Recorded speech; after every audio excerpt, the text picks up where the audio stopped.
Hey y'all, welcome back to the garage. Today, we're going to try out this plasma cutter that Renegade's garage sent us. So there's projects coming up that would be nice to have this. So we're going to put it all together and put it through its paces. He already did on his channel, but I want to do it for myself, see how it does. And so let's get this going and we'll get it all set up and ready to do some cutting.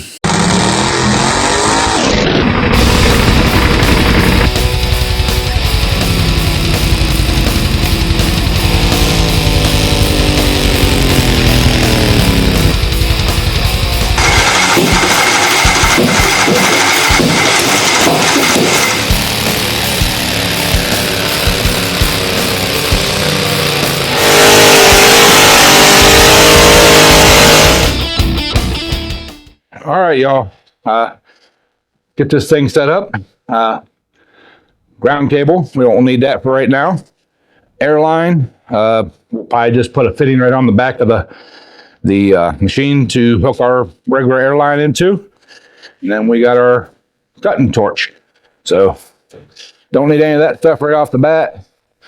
We do need a regulator, air dryer, the mount, and some of the other stuff in here. So let's get this thing turned around. And here's our air regulator. I need to get the mount out for that. Yep. Here's the mount. And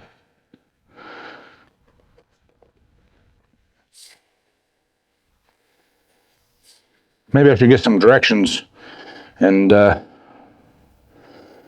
figure out how this thing goes together. But there's the air in, there's the air out. It'll go this way. So let me see if I can find the instruction book and see how this thing goes together. So bring you guys right back in just a second. All right, y'all. This thing is kind of worthless for your setup, but I'm fairly mechanically inclined, so I got it figured out. You take this little nut off the top here, you stick this thing down on here. There's a little notch. Stick it on there. Don't drop your ring, and give her a little snug. Now it's just plastic, so not going to want to over tighten it, but yep, there we be. And actually, I need to turn it one notch to get my air in and air out in the right orientation. So let's see here. Yep, goes that way. Yep, there's my air going that way. So, all right.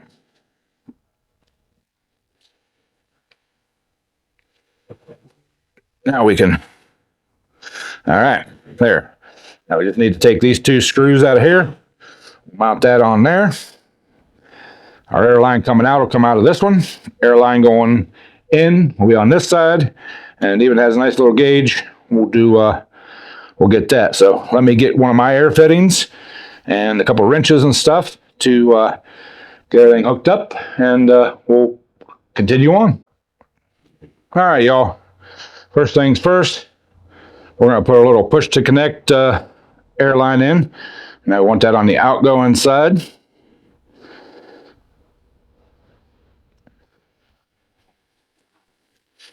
That's a wrench here. We'll snug her down good and tight. Air in. This happens to be one of my fittings for my size airline.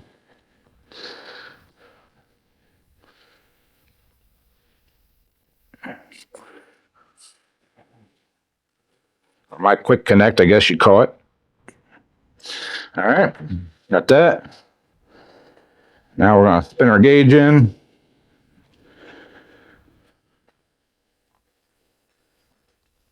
Give it a good snugging up here.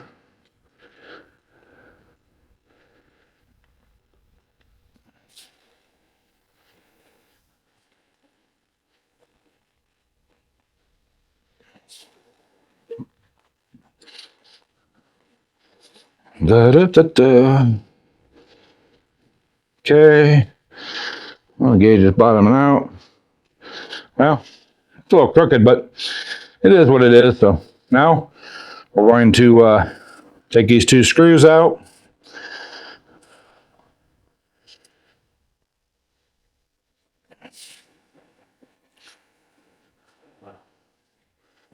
Put them through our bracket. Get that one started. Grab this one. Try not to drop it. Get it started.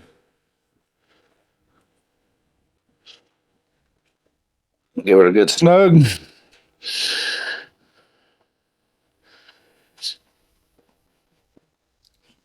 Give it a good snug. And now we just need our clear hose. Now we'll be replacing this with a little more substantial line, but for now it'll do. And it just wraps around and pushes in these little connectors, and they're designed so that you can push in on them and get your line back out. So, but for tonight, this setup will do. So, all right, I'm gonna look in the book, see what the pressure is that they like to run this thing at. Get my air hose stretched out here for the from the air compressor, and we'll get the other side hooked up. So give me a minute. We'll be right back. All right, y'all. This piece over here is roughly an 1/8 inch thick, and this is 3/8. This is the max we can cut because we're cutting on 110. So I'm going to just try to make a couple little cuts across here on the 1/8 inch, and we'll stop and see how it does. So I got everything set up. Got my helmet on for eye protection. So trying to get that hose out from behind me, or out from underneath the where I'm cutting at. So got the air pressure already set. Setting the machine up itself is pretty straightforward. You can't hook it up wrong. So they only plug in one way. So let's go ahead and see how this does.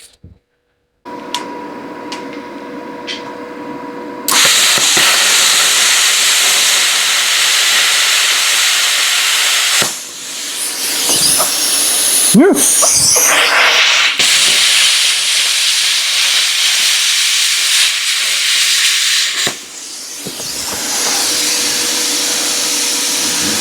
Now that's set at 24 amps at 50 psi on the air. Very little dross on the back side here, or slag on the back side. Very little on that, and that thing cut like hot butter. So let's move over here to the other piece here. Now it says at this setting, the cut speed is 6 inches per minute. That's pretty darn slow, but we'll let's go ahead and let's see, 35 amps is the max. So let's and we're still at 50 psi. So let's try this one.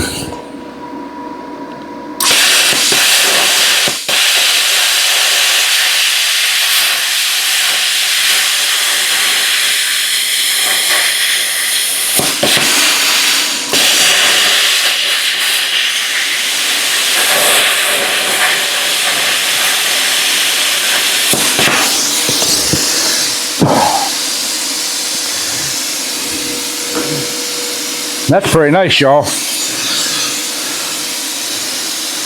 Make one more cut.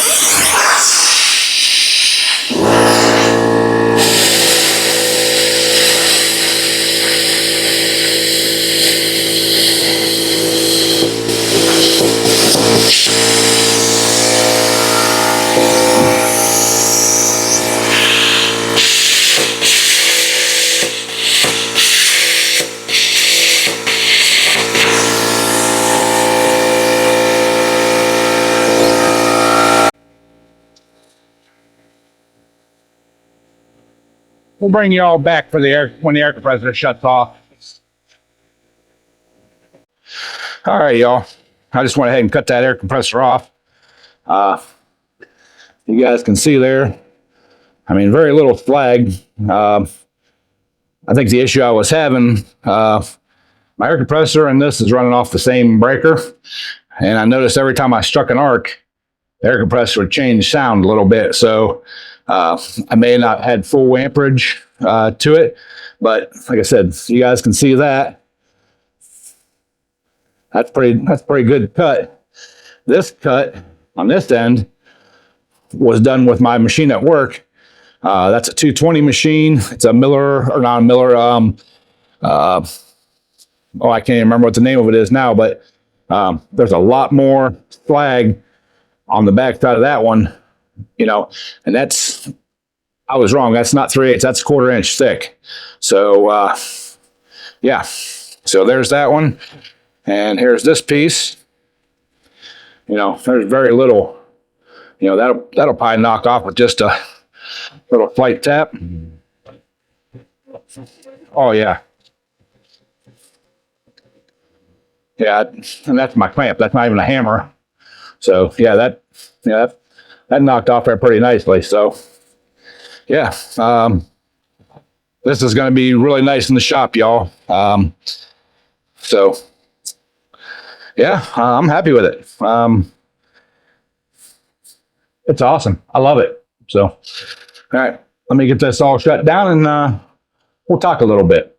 All right, y'all.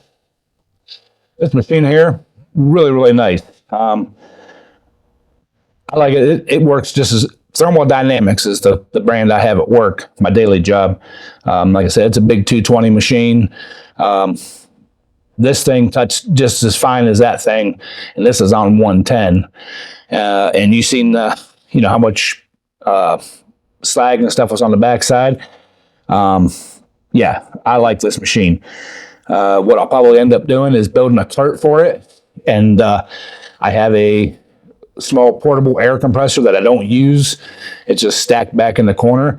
I'll probably end up putting that on there with an auxiliary tank, and make this just its own unit. So that way I can take this unit off and take it someplace else if I need to, or just take the whole thing. If I'm going to a buddy's house or something that needs to use it, we can just take the whole thing and have the air compressor, everything all in one. I will tell you guys something that I've learned with my big machine at my daily job. Post flow. That's how long the air flows after you're done cutting. Set it to its max. The more you can cool these consumables down when you're done cutting, the longer they will last. Heat is what will kill these things. If you're making a lot of big long cuts, break them up into smaller, you know, especially on thick material, thin sheet metal, you know, you can breeze right through it. Thicker material, if you're making long cuts, I would suggest trying to break it up a little bit and try to do smaller cuts, let that post flow, cool that tip off and go back to it. I don't know how readily available the consumables are for this unit. Haven't checked into that, but I'm sure it uses just a kind of a standard consumable. They wouldn't make it, you know, to where it's a specialty, because, you know, you'd have to go back to them, and if, you know, they're like a fly-by-night, then I don't know. But you can buy other torch heads and put them on these things. The other thing I want to say too is your air, dry air, dry. My one at work, I've actually got 2 air dryers, an air dryer on the machine, an inline on the machine, and I got one back on the wall where we, you know, connect our regular air lines up. Plasma cutters do not like moisture in their air. Wet material, yeah, it'll blow it right off.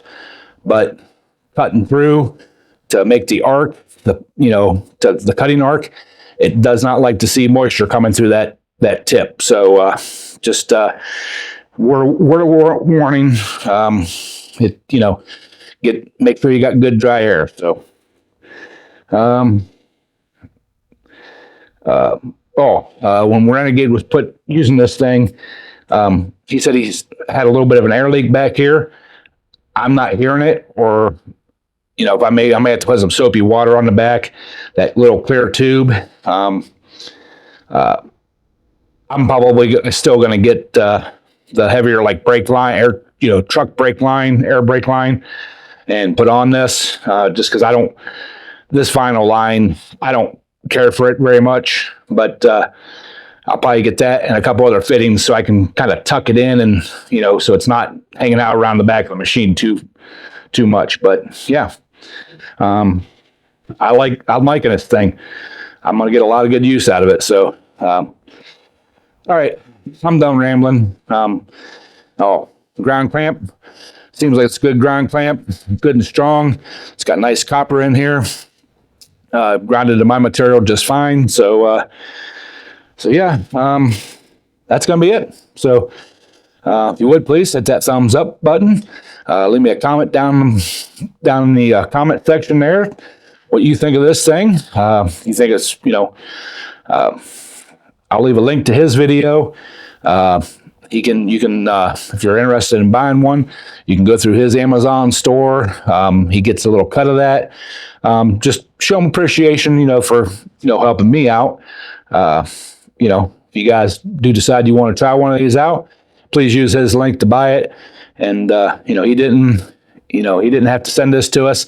I did pay shipping, but, he didn't have to send it to us, but we are deeply, deeply appreciative of this and the MIG welder. And on the MIG welder, I did get a TIG torch for it. TIG torch regulator. I got the tungstens. I just need to get some filler rod and a tank of argon.